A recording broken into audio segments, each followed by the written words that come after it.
All right, so first off, I'd just like to make an announcement. I passed my defense. In case you have, okay, no. Not too much celebrating. When it's a doctorate and I am Brandon Richardson, PhD, then we're gonna party hardy. But until then, we have to keep it subdued. The second thing is I'm getting over a terrible sickness that I haven't been this sick in years, so I really can't hear you all, and I can't really judge the volume of my voice or anything like that. Is this okay? Nod? Okay. Sounds good. All right. So the third thing is I rarely write things down concerning this matter, but Scott suggested that we consider a time where we were really struggling and God brought us out of it, right? And things are kind of nebulous even to me, so like I had to write them down. So if it appears like I'm reading, it's because I am, because this time I struggled to get all my thoughts together. But I'll go ahead and start. So I did choose a particular time, really these past 5 years, as a season in my life where I was severely struggling. But before I get into that, I just want to give a quick background on like what kind of happened before I moved here and before you all kind of knew me. So growing up, I was very blessed to have a family where they really cared about my education and safety. I had the opportunity to go to a private Catholic school in the suburbs of Detroit because mainly my mother was afraid, for good reason, of the public schools around us, which I was to be assigned. So even though the school was better in terms of education and safety, and it was small class sizes and everything, luckily that wasn't the only thing I received. I was introduced to the Christian faith at a very young age. And even though we were not Catholic at the home, my dad was raised Catholic but non-practicing. My mom was Baptist. I never became Catholic. But I really do credit the education I received there as really fundamentally installing Christian teachings and values. And without it, I even wonder if today I would be able to call myself a Christian, just because of the foundation that I received from that school. When I was 16, I was baptized, admittedly for the wrong reasons. I had the idea in my head that I was going to go to hell unless I was baptized. So when I was 16, I approached my pastor and told him that I was ready. And so I was baptized. And even though I did do it for the wrong reasons, just coincidentally, shortly after that, I truly gave my life to Christ at a youth event that my church was participating in. And I decided that I wanted to give my life over to him and live that type of Christian lifestyle for real. So throughout the remainder of high school and college, I increased further in my faith. But at the same time, I also became more depressed and bitter, like Sabrina shared. I sympathize with you there. My parents went through a very messy and maybe even bitter divorce themselves, and I started going through health issues, and that really affected my outlook on life. But I moved on in my faith and still kept those foundations close to my mind. 10 years ago, I moved to Texas and was blessed with a job that has treated me very well. But still, I battled with this depression and bitterness because I decided that that type of profession just wasn't for me.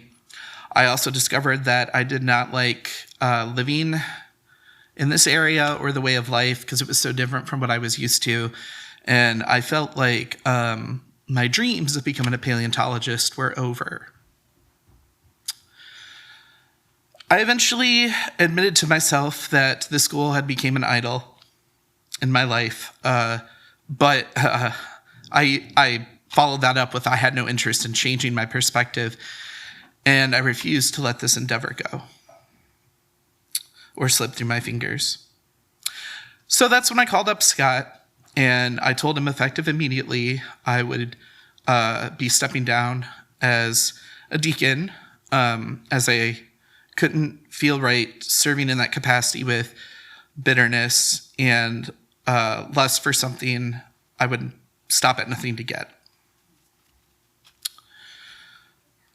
And then something peculiar happened.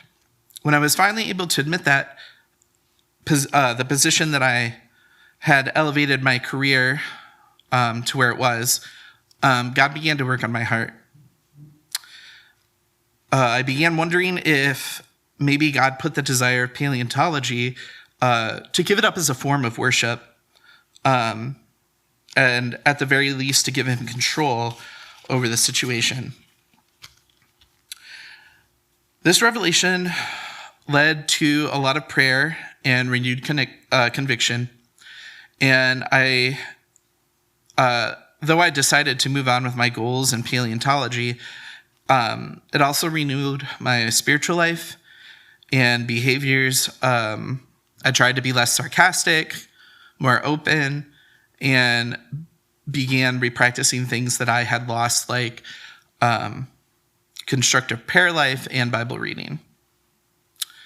By all metrics, I was on a really good plan. I was supposed to be doing really well. I mean, that's why I give hugs now.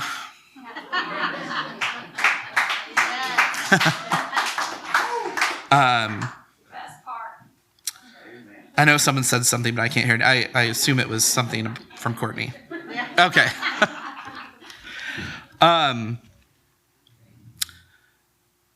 But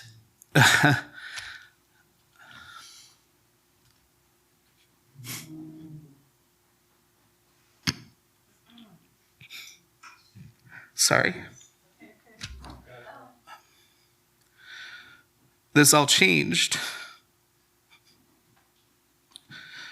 during the early days of the pandemic.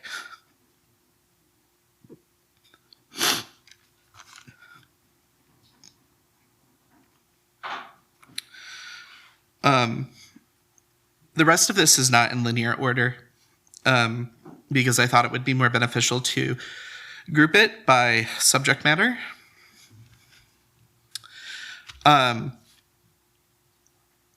During the first few days or weeks, really, of the pandemic, I was mainly obsessed with complaining on Facebook about how the government had taken our rights away. But nothing really too out of the ordinary for me until I went to bed on the night of April 12th. And I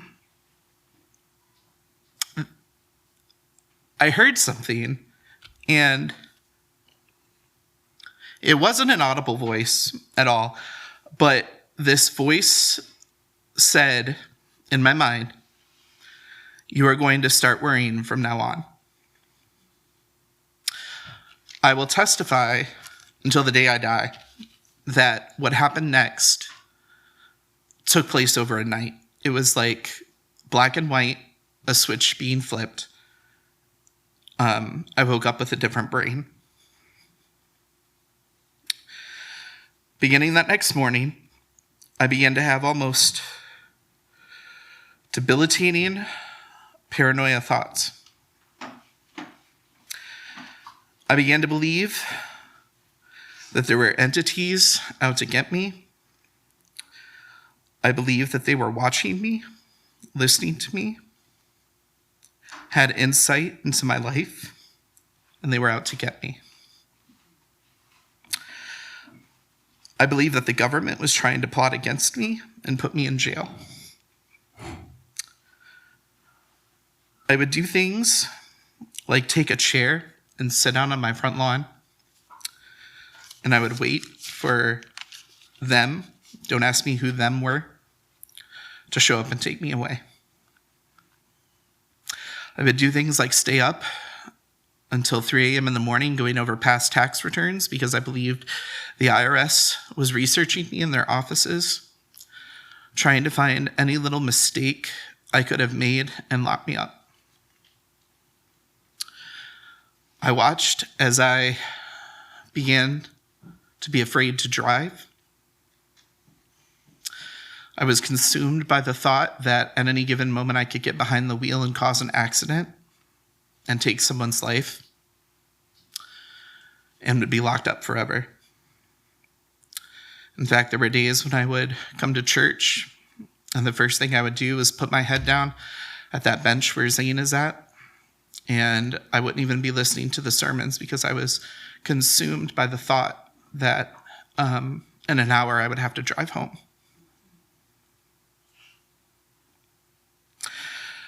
There are many other examples of this. These paranoid thoughts drew me into a dark place that I've never experienced before. And it began to ruin my life. Some of you probably remember in about June of 2020 when we started to kind of congregate back together, experimenting with that as a growth group, that I had that giant panic attack that you all helped me through. That would not be the last time that I went through something like that. I didn't write this down, but something that came to my mind was in October. I was on Zoom with my advisor, and that poor woman, she just asked an innocent question. She was like, Brandon, where's your paper? Didn't you submit your paper? And I was on Zoom so I could see my face. And women talk about the ugly cry. I had the ugly cry, that ugly phase. And I was like, I didn't do it.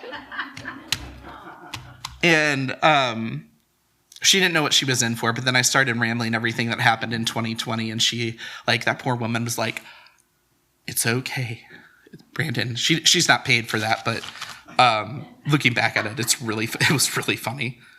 And she was like, it's okay. And I'm like, no, it's not. But I laugh about that.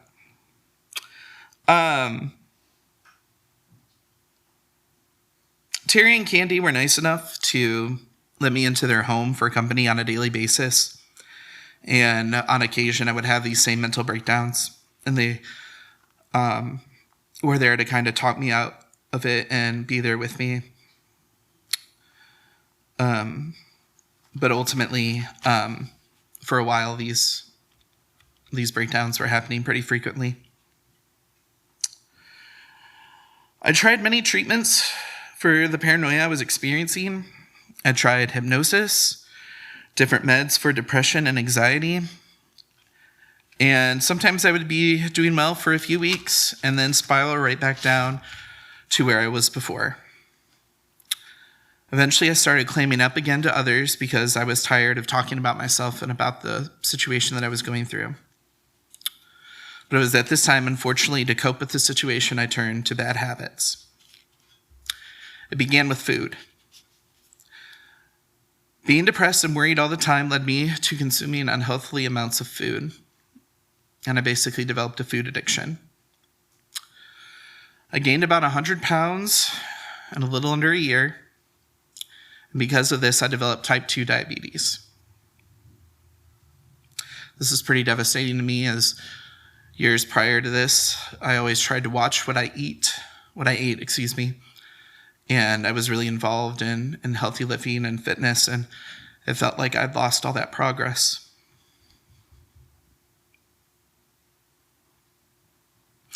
Unfortunately, at some point, I learned I could curb or lessen these paranoid thoughts through alcohol. What started as a couple drinks a day turned into alcohol abuse that lasted about 2 years. Eventually, I realized what I was doing was slowly killing myself, and I was able to cut down. This, of course, brought back all of those thoughts. Moved on to briefly experimenting with psychedelics as I heard that they could help with mental issues. And there was a brief time where I even ventured into the dark world of hookup apps to try to escape the false reality my mind had created. During this entire time, I watched things like my performance at work suffer. Schoolwork wasn't getting done, and my personal relationships began to deteriorate as I isolated myself.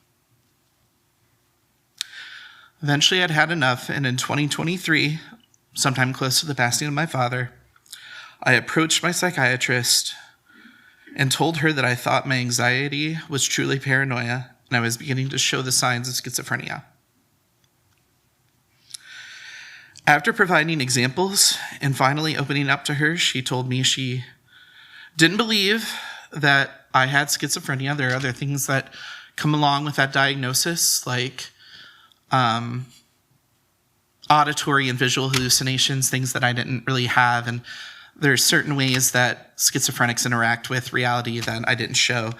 But she did say that I was experiencing some paranoia, and she wrote me a prescription for it.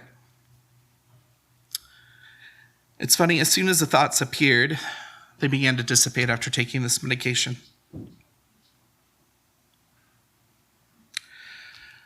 Fast forward a year later, and a lot of healing has occurred. With the help of my therapist and being at a point where I didn't feel helpless, I've been able to reflect a lot on what happened. The first thing is how thankful I am to have a firm foundation. Things could have been a lot worse. It was only because I had that strong background that I mentioned earlier that I was able to press on. I'm thankful that God granted me a strong support system in which even when I tried to isolate and wallow in suffering, people were just a call away. Also, I'm thankful for a church family that I feel so comfortable explaining these things to. When I feel shame over the choices that I made, I can recall Bible figures like David, who had wonderful relationships with God, even though they didn't always do the right thing. And things are improving. My performance at work is being noticed and complimented, and people say they see an improvement. My schoolwork has seen an improvement in quality and promptness. Started going back to growth group and becoming plugged in once again. And this all leads me to be thankful for modern medicine and the intelligence God gave us to develop it. And most of all, I'm thankful that God prevented me from making a decision that I wouldn't even have a chance to regret. Because there were times where I honestly thought the only way out was to take my own life.